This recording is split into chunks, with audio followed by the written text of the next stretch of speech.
நேயர்களுக்கு வணக்கம். வணக்கம். பவளவிழா பாப்பா நண்பன் மேல் பழி போடலாமா பாப்பா என்று கேட்டிருக்கிறார் வேலூர் நிர்வாகிகள் சந்திப்பு கூட்டத்தில் விஜய் அவர்கள். கூடவே குட்டி கதையும் சொல்லியிருக்கிறார். பல்வேறு சம்பவங்கள் உறுதிமொழியிலும் கொடுத்திருக்கிறார். விவரங்களை பார்க்கலாம். அரசாங்க பள்ளியிலேயே 5000 ரூபாய்க்கு மவுஸ் இல்லையா, ஆசிரியரை பிடிச்சி நையாபுயா பண்ண இருக்கிறாங்க அரசு அதிகாரிகள். என்ன அப்படிங்கிறது பார்க்க போறோம். திருப்பரங்குன்றம் விஷயத்தை சுட்டிக்காட்டி அங்கு தீபம் ஏற்ற வேண்டும் என்பதை வலியுறுத்தி தன்னுடைய வீட்டில் விளக்கேற்றி வேல் வைத்து கந்தசஷ்டி கவசத்தை ஒலிக்க வைத்து பிரார்த்தனை செய்திருக்கிறார் பாஜகவின் முன்னாள் தலைவர் அண்ணாமலை அவர்கள். கூடவே பேய் வேண்டான்னு பிசாச கல்யாணம் பண்ணி வச்சிடாதீங்க என்று சூசகமாக தெரிவித்திருக்கிறார். அவர்களை பார்க்கலாம். நாங்க ஆட்சிக்கு வந்தா ஹவாலா பணத்தை மீட்க போறோம், குடும்ப ஆட்சியை வீட்டுக்கு அனுப்ப போறோம் அப்படின்னு அந்த 10 ரூபா பாட்டிலுக்கு ஒரு 5 ஆண்டு திட்டம் மாதிரி ஒரு பெரிய லிஸ்டையே போட்டிருக்காரு எடப்பாடி பழனிசாமி. என்ன லிஸ்ட் முழுசா பார்க்கணும். ஒரு வழியாக இவ்வளவு நாட்களுக்கு பிறகு தன் உடம்பிலிருந்து அதிமுக என்ற பிளட் குரூப்பை மாற்றிவிட்டு டிவிகே என்று புதிய ரத்தத்தை பாய்ச்சி இருக்கிறார் முன்னாள் அமைச்சர் செங்கோட்டையன். சட்டை பையில் படம் மாறி இருக்கிறது. விவரங்களை பார்க்கலாம். திமுக காங்கிரஸ் கூட்டணி இருக்குமா இருக்காதா அப்படின்னு 2 கட்சியில் உள்ளவங்களுக்கே தெரியல. இதுக்கு இடையில சோனியா காந்தி கொடுத்த ஒரு ரகசிய கடிதத்தோடு ஸ்டாலின் இல்லம் வந்திருக்கிறார் காங்கிரஸ் மூத்த தலைவர். என்ன பதில் சொன்னாங்க? 2 பேரும் ஒன்றும் சொல்லல. என்ன நடக்க போகுது அதான் பார்க்க போறோம். இதை பத்தி தான் இன்னைக்கு நாம் பார்க்க போறோம். இது ஹைலைட்ஸ்.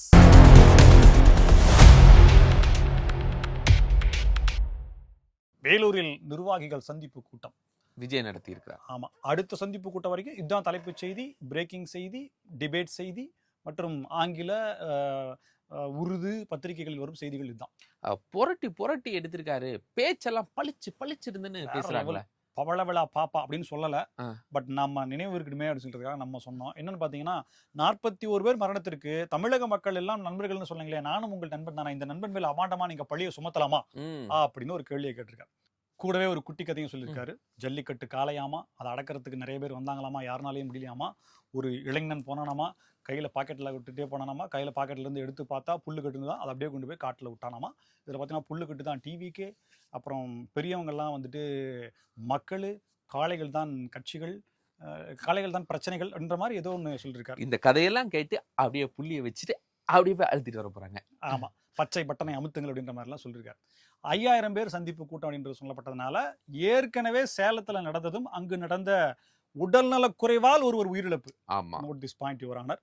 இங்க அந்த மாதிரி நடந்துடக்கூடாதுன்னு சொல்லிட்டு சேர் போட்டிருக்காங்க, பந்தல் போட்டிருக்காங்க, தண்ணி ஏற்பாடு செஞ்சிருக்காங்க, கழிவறை ஏற்பாடு செஞ்சிருக்காங்க. கூடவே 2 வீலர் பார்க்கிங்ல இருந்து அப்படிக்கா எகிரி குதிச்சு குறுக்கால பூந்து உள்ள பூண்டாங்களாமா. கிட்டத்தட்ட 50,000 பேர் அங்க வந்திருக்கிறதாக பல தகவல்கள் சொல்லுது. காவல்துறை திக்கு முக்காடி போயிட்டாங்க அப்படின்றது விஷயம். இந்த பக்கம் அந்த கமெண்ட்ஸ் ஒன்று கொடுத்தாருப்பாங்க, நிழலுக்காக ஒதுங்குபவர்கள்லாம் அந்த பக்கம் போயிட்டாங்கன்னு. திமுக கூட்டணி இந்த மாதிரிலாம் பிளாஸ்ட் பண்ண முடியுமா? அவங்க மாஸ்டர் ஸ்ட்ரோக் பண்ணலாம்னு நினைக்கிறாங்க. மாஸ்டர் பிளாஸ்டே பண்ணியிருக்கிறாரு கூட்டத்துல. பேசிட்டு இருக்கும் போதே பாத்தீங்கன்னா முதல்ல விஜய் அவர்கள் பேசும்போது பேசிய பேச்சு உங்களுக்கு நினைவுகளுக்கு நினைவு விட்டுறேன். சும்மா அப்படின்னு ஏன் கத்துறீங்க அப்படின்னு சொல்லி கேட்டார். ஆனா இன்னைக்கு வேலூர் கூட்டத்துல அவர் அதைத்தான் செய்தாரா அப்படின்ற நினைவு விட்டுருக்கு. ஏன் அப்படின்னா அவருடைய வாய்ஸ் ரொம்ப ஹை பிச்சு. அந்த ஹை பிச்சில் பேசும்போது அவருக்கு இருமல் வந்துருச்சு. அந்த இருமல் வந்தோடனே அவர் மைக்ல இருமாம அப்படியே கொஞ்சம் தள்ளி போய் லோகோக்குன்னு இருமிட்டு மறுபடியும் வந்துட்டு கண்டினியூ பண்றார். சோ மக்களை கவர வேண்டும் என்றால், உணர்ச்சி பூர்வமாக பேச வேண்டும் என்றால் அப்படி எழுச்சியாக, ஐயோ எங்க எழுச்சி பேனா சீமானந்தராக எழுச்சியாக உரையாற்ற வேண்டியது அடிப்படை. அப்பதான் அவன் மனசுக்குள்ள நீங்க போக முடியும் அப்படிங்கறத இவரே இப்பொழுதுதான் உணர்ந்திருக்கிறாரா? அந்த கேஎஸ் சொல்லி கொடுத்துப்பாரு நினைக்க. கேஎஸ் செங்கோட்டையன் தம்பி, இதெல்லாம் முக்கியம், கடைசியில ஒரு சொட்டு கண்ணீர் விட்டீங்கன்னா போதும், அப்படியே பண்ணிடலாம், இதுதான் தமிழ்நாட்டு அரசியல் ரகசியம் அப்படின்னு சொல்லியிருப்பாரு. போன மாசம் இல்ல இந்த மாசம் தான் விருப்ப மனு வாங்கினாங்க. 100 ரூபாய் விருப்ப மனு, 10,000 to 50,000 தொகுதி வாரியாக ஃபிக்ஸட் டெபாசிட்ல அது வந்து என்னன்னா ஒரு டெபாசிட் பண்ண சொல்லியிருந்தாங்க. இது என்னன்னா கிட்டத்தட்ட ஒரு 500 விண்ணப்ப படிவங்கள் கூட திரும்ப வரல அப்படின்றது நம்ம ஏற்கனவே பதிவு பண்ணியிருக்கோம்.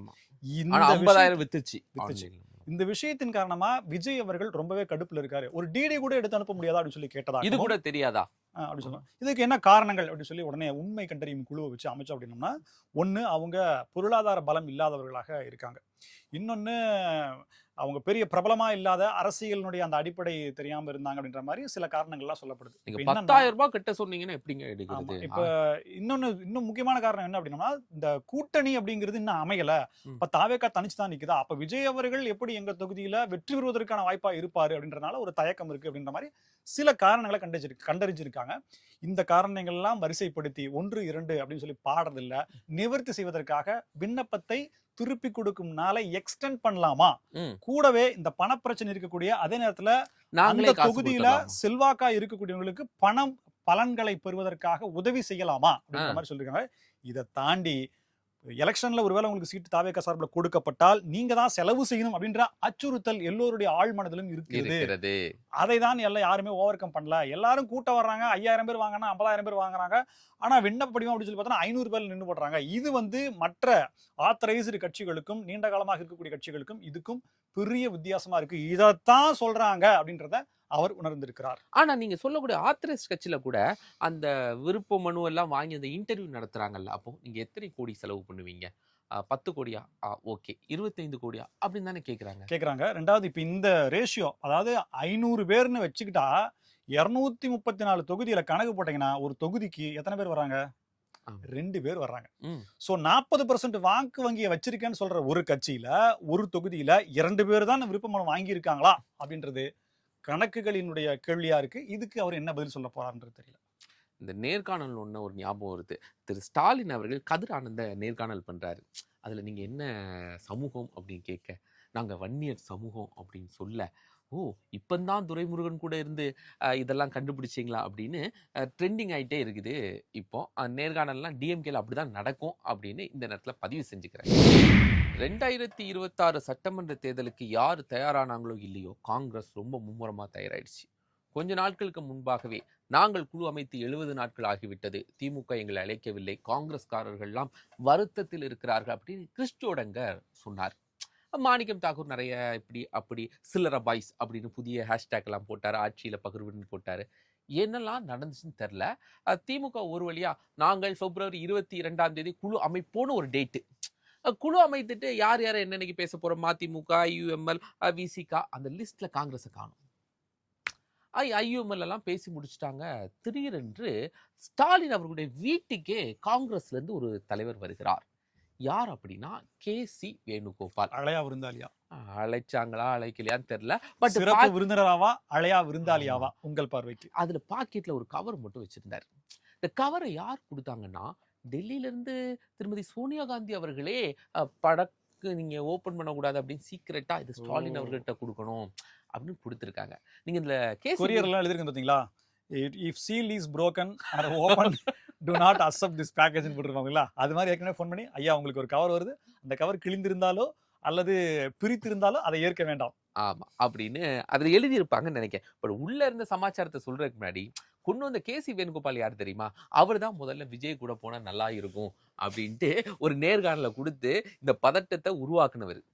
இதுக்கிடையில செல்லோ பிறந்தகை ஒரு 5 பேர் குழு போட்டார் அந்த கூட்டணி பேச்சுவார்த்தை போடுறதுக்கு. ராஜேஷ்குமார் எம்எல்ஏ, அப்புறம் கிறிஸ் ஜோடங்கர், அப்புறம் மார்க்கெட் ஆல்வாவுடைய பையன், பழைய ஆளுநருடைய பையன், இவர் செல்வ பிறந்தகை அப்படின்னு ஒரு 5 பேர் பாலாஜி இருக்காரா? இவ்வளவு பேரை வச்சு ஒரு குழு போட்டார். இந்த குழு போனதுக்கு பேசல. ஆனா KC வேணுகோபால் மட்டும் போயிருக்காரு. அவர் கூட சத்தீஸ்கர் துணை முதலமைச்சர், முன்னாள் துணை முதலமைச்சரை கூட்டிட்டு போயிருக்காங்க. இந்த டீம் எல்லாம் அப்படியே வெளில விட்டாங்கன்னு நினைக்கிறேன். திமுக உங்களை மதிக்கணும்னா இப்ப நீங்க திமுகல இருந்தீங்கன்னா வெளில வந்துருங்க. வெளில வந்து ஒரு வருஷம் 6 மாசம் கழிச்சுட்டு மீண்டும் திமுக கிட்ட போனீங்க அப்படின்னா உங்களுக்கு ரத்தின கமலம் விரிப்பாங்க அப்படின்னு சொல்லிக்கிறாங்க. இதுல என்ன நடந்துச்சுன்னு தெரியல. கூட்டத்துக்குள்ள போயிருக்காரு. 45 நிமிடம் பேசியிருக்காரு. திருமதி சோனியா காந்திஜி அவர்கள் கொடுத்த லெட்டர் தான். நாங்க ஒண்ணும் உங்கள்ட்ட எதுவும் ஆட்சியில பகிர்வெல்லாம் ஹிந்தில இருந்ததா இங்கிலீஷ்ல இருந்ததான்னு தெரியல. டிரான்ஸ்லேட்டர் யாருன்னு தெரியல. அது வேற இருக்கு. என்ன எழுது ஆட்சியில பகிர்வு கேட்கல, எங்களுக்கு அதிக தொகுதி கேட்கல. ஒண்ணு கேட்குறோங்க, மரியாதைங்க. அந்த மரியாதையாவது கொடுங்க. தை பிறந்தால் வழி பிறக்கும். ஆனா மாசி தை பிறந்தாலும் இப்பதாங்க போச்சு. அட வருஷம் வருஷம் வரும்பா. இது மாசி பிறந்தாலும் சித்திரை பிறந்தாலும் என்ன வழி பிறக்குன்னு தெரியல. இதுல என்னன்னா வெளியில வந்த தட் கேசி வேணுகோபால் அவர்கிட்ட எந்த ரியாக்ஷனும் இல்லை. முகத்தை வச்சே நம்ம ஆளுங்க கணக்கு கதையெல்லாம் கதை திரைக்கதை வசன பாடல்கள் ஆமா. இசை. அப்போ அந்த இதுல இந்த மரியாதை கொடுத்தாங்களா மரியாதை கொடுக்கலையா அப்படின்னு தெரியல. சரி திமுக தரப்புல ஏதாவது சொல்லுவாங்கன்னு பார்த்தா அவங்களும் சொல்லு இது என்னடா மூடு மந்திரம், நீங்க யாரு கூட தான் இருக்கிறீங்க. ராகுல் காந்தி விஜய் கூட பேசிட்டு இருக்காருன்னு அப்பப்ப கிளப்பி விடுறது யாரு, காங்கிரஸ்காரங்க தான்.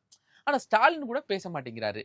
அப்படிங்கும்போது என்ன முடிவெடுக்க போறாங்க? தேமுதிகவை கூட்டணிக்குள்ள கொண்டு வந்து காங்கிரஸ்க்கு செக் வைக்கிறோன்ற மாதிரி பத்திரிகை செய்திகளா வந்துட்டு இருக்கு. ஒருவேளை திமுக காங்கிரஸ் இணங்கி போய் பழைய ஃப்ரெண்ட்ஷிப் புதுப்பித்து நண்பேண்டான்ற முடிவுக்கு வந்தாங்க அப்படின்னா தேமுதிகவினுடைய கதி என்ன? ராஜ்யசபா சீட்டு கிடைக்குமா? டெல்லிக்கு செல்வாரா சுதீஷ் அப்படின்னு சொல்லி பல கிடுக்குப்பிடி கேள்வி வந்திருக்கு. இருந்தாலும் ஒரு மாதிரி வைப் மோட்ல தேமுதிக இருக்காங்க. காங்கிரஸை புதுப்பித்து இன்னும் சொல்ல போனா இடங்கள்ல கொஞ்சம் காம்ப்ரமைஸ் செய்து கொண்டு வெளியே வருவதில்லை அப்படின்ற முடிவுல தான் காங்கிரஸ் இருப்பதாகவும் தாவேகாவுக்கு மீண்டும் ஒரு பிம்பிலிக்கு பிலாப்பியா என்றும் பேசிக் கொள்கிறார்கள். இதற்கிடையில் காங்கிரஸ் கட்சியினுடைய வேலையில பயங்கர தீவிரமாக இருக்கிறார் திரு சிவ பெருந்தகை. அதனால நிறைய அழைப்புதல்கள் தங்க வீட்டு இல்லத்தில் வந்து அவர் கோபப்படுற மாதிரி சொல்றீங்க. அவர் வந்து டிஸ்கிரைப் பண்ணும்போது காங்கிரஸ்ல இருக்கக்கூடிய திமுக அணியின் தலைவர்னு சொல்லணும்.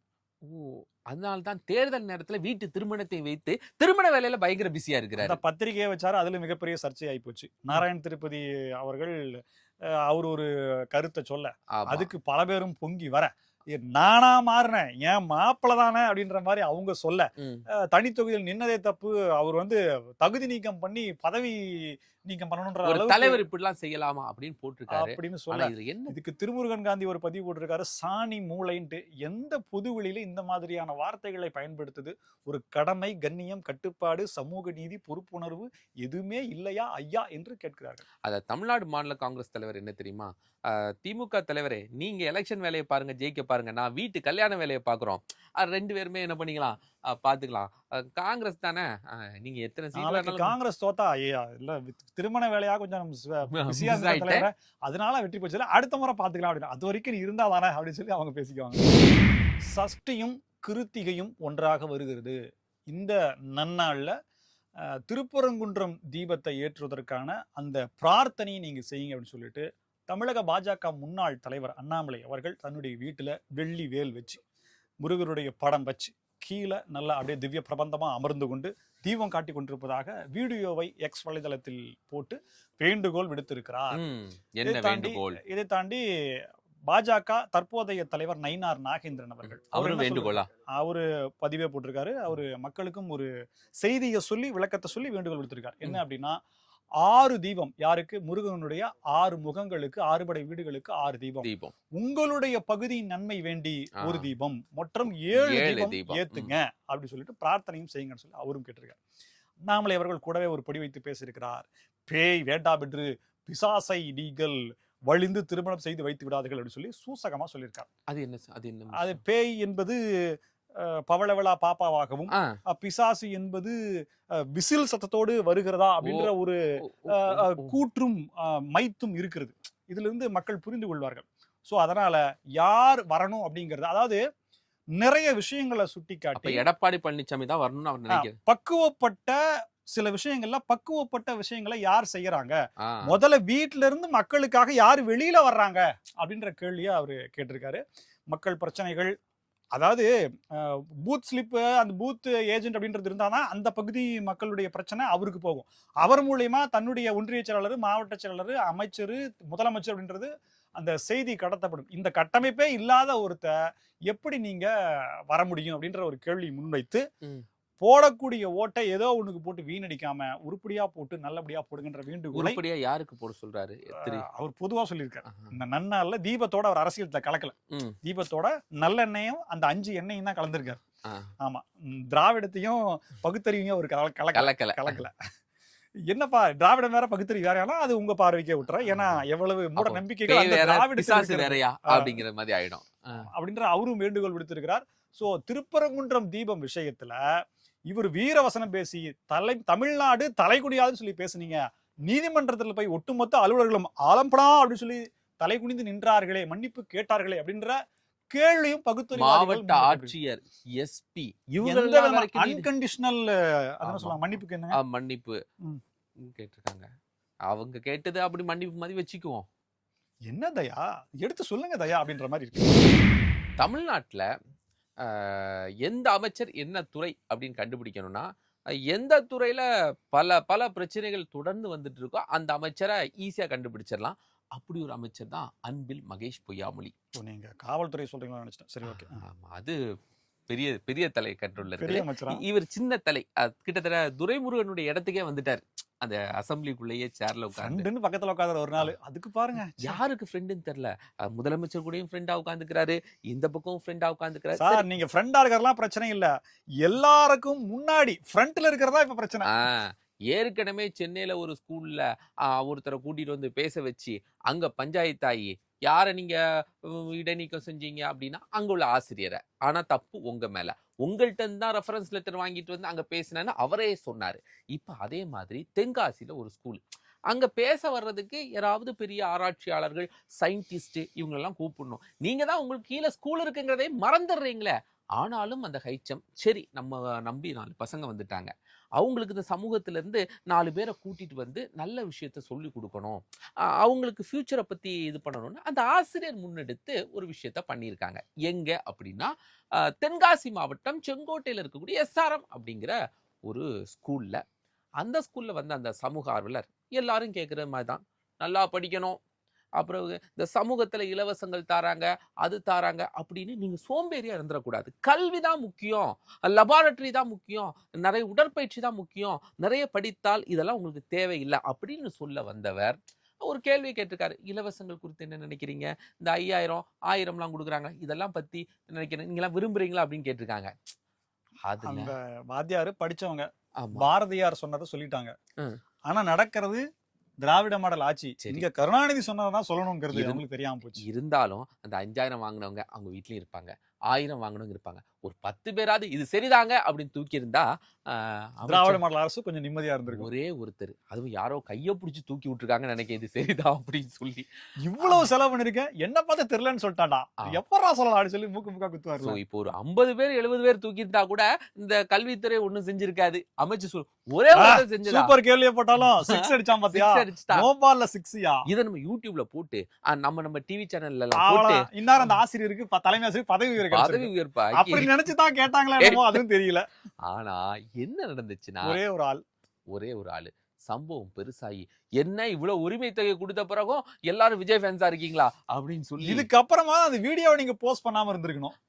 அதையும் செஞ்சு விட்டீங்களே. உங்க டீம் என்னதான் வச்சிருக்கீங்க, அங்க சம்பளம் கொடுத்து ஒரு டீம் நடத்துறீங்கல்ல, அந்த டீம் ஒழுங்கா நடக்குதா, இந்த விர்ச்சுவல் வாரியர்ஸ்க்கு ஈக்குவலா இல்லையா அப்படின்னு சொல்லி கஜமுச்சாலாம் நடந்து எழுதுகோள் அமைப்பு, அது தவிர யூடியூப்ல பல சேனல்கள் இருக்கிற மொத்த சேட்டலைட் மீடியாவும், அது போக தமிழ்நாட்டின் பிற பகுதிகளில் இருக்கக்கூடிய எல்லா வலைதளங்களையும் நாங்க வாங்கி வச்சிருக்கோம். ஆமா, இது போக செய்தி போடணும்னு சொல்லி வச்சிருக்கோம். இது போக நிகழ்ச்சி வச்சுட்டு சாம்பார் வாளி, இட்லி சட்டி, பொங்கல் எல்லாம் போட்டு ருசியா இருக்குது, சாம்பார் நல்லா இருக்கு அப்படின்னு சொல்லி திரை பிரபலங்களை எல்லாம் வச்சு விழாக்கள் நடத்துறது. இதெல்லாம் இருக்கக்கூடிய இடத்துல இந்த உரிமை தொகை எங்களுக்கு சரியில்லை அப்படின்னு கிட்டத்தட்ட 99% இளைய தலைமுறை மாணவர்கள் சொல்லிட்டாங்கிறதா மெசேஜ். ஆனா பாவம் அந்த ஆசிரியருக்கு நல்ல விஷயம் தான் செய்ய போறாரு. இல்லைங்க, அவங்களை எதுக்கு கன்சிடர் பண்றீங்க, பேசாம மன்னிச்சு விட்டுறலாமே. அவங்க வீட்டுல பேசுவாங்கல்ல, நாளைய இளைய தலைமுறை அவங்க தானே, அதனால பொங்கி இருக்காங்க. பாவம் நல்ல விஷயம் செய்ய போன அந்த ஆசிரியருக்கு நேரம் சரியில்லை அப்படி கொஸ்டின் கேட்டிருக்காங்க. இனி பாவம் இங்க சஸ்பென்ஷனோ, ஆமா, ஏதாவது விசாரணை கமிஷன் வரைக்கும் போய் லெட்டர் கொடுத்து அவங்களை கூப்பிட்டு கேள்வியை கேட்டு இந்த மாதிரி பண்ணக்கூடாது, இது தொடர்ந்து பண்ணா மாணவர்கள் மத்தியில எதிர்மறையான எண்ணங்கள் வரும்ன்ற மாதிரி பயங்கரமான பிராதெல்லாம் வந்திருக்கு. அப்படி பண்ணுனா கூட இலவசங்கள் சரியானது, உரிமை துறைக்கு தான் நாங்க ஓட்டு போடுவோம் அப்படின்னு சொல்லிட்டீங்கன்னா ப்ரொமோஷன் ஆகும் வரை திமுகவுக்கு தான் ஓட்டு அப்படின்னு சொல்லி அவங்க உறுதி பதவி பிரமாட்சி உறுதி மொழி எடுத்துக்கிட்ட வரைக்கும் அவங்கள விட மாட்டாங்க. இல்லைன்னா இம்போசிஷன் கொடுப்பாங்க, 1000 முறை எழுதி வாருங்கள்.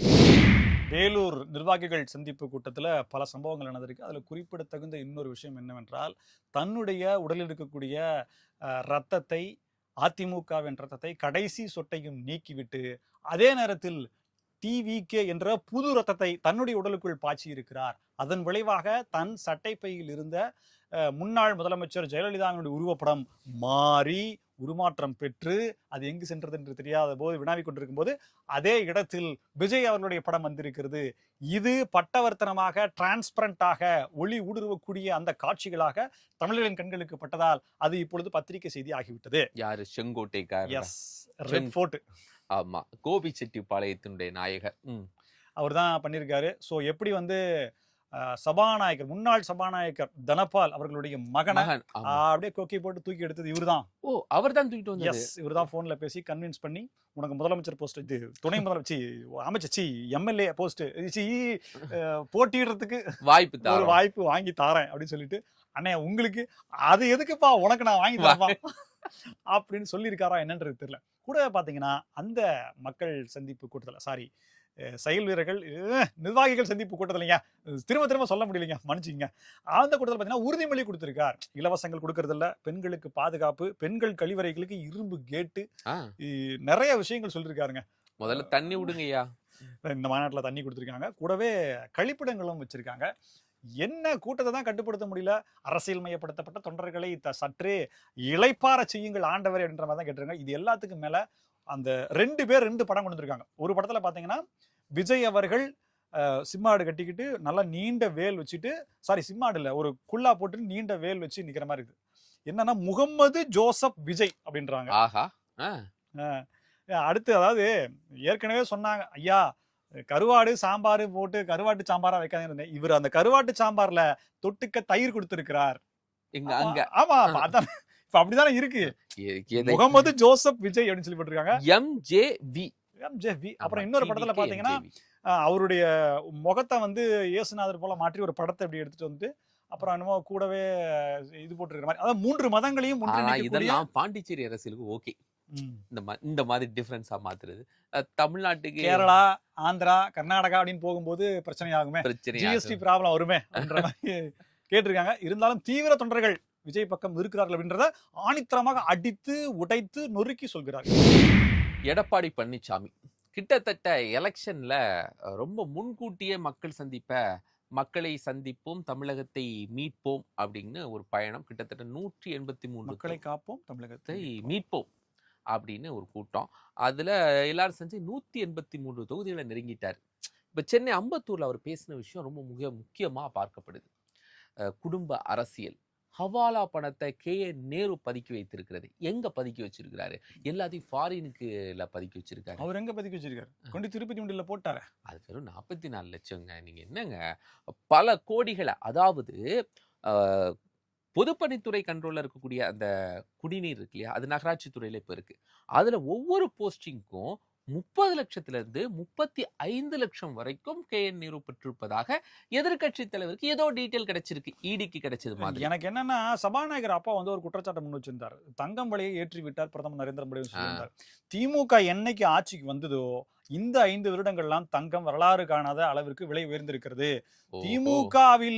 திமுகவிலுடைய அந்த முதலமைச்சருக்கு அடுத்தபடியாக முதல் என்பதை நீக்கிவிட்டு வரக்கூடிய சொல்லில் இருக்கக்கூடிய அந்த இடத்தில் இருக்கக்கூடிய நபர்கள் தாங்கள் வாங்கக்கூடிய ஸ்வீட் பாக்ஸுகளுக்கு வெளிநாடுகளில் இருந்தோ அல்லது உள்நாட்டில் இருந்தோ அல்லது இந்தியாவில் இருக்கக்கூடிய பிரபலமான நகை கடைகளில் இருந்தோ நகைகளாகவோ அல்லது டீயில் தொட்டு சாப்பிடக்கூடிய அந்த பிஸ்கட்டுகளாகவோ வாங்குகிறார்களோ, ஒருவேளை அதனால் டன்னாக அங்கிருந்து தங்கம் கொண்டு வரப்பட வேண்டியது டிமாண்ட் அதிகமாகி விலை ஏறி போச்சு அப்படின்னு ஏன் சொல்லக்கூடாது? கரெக்ட்.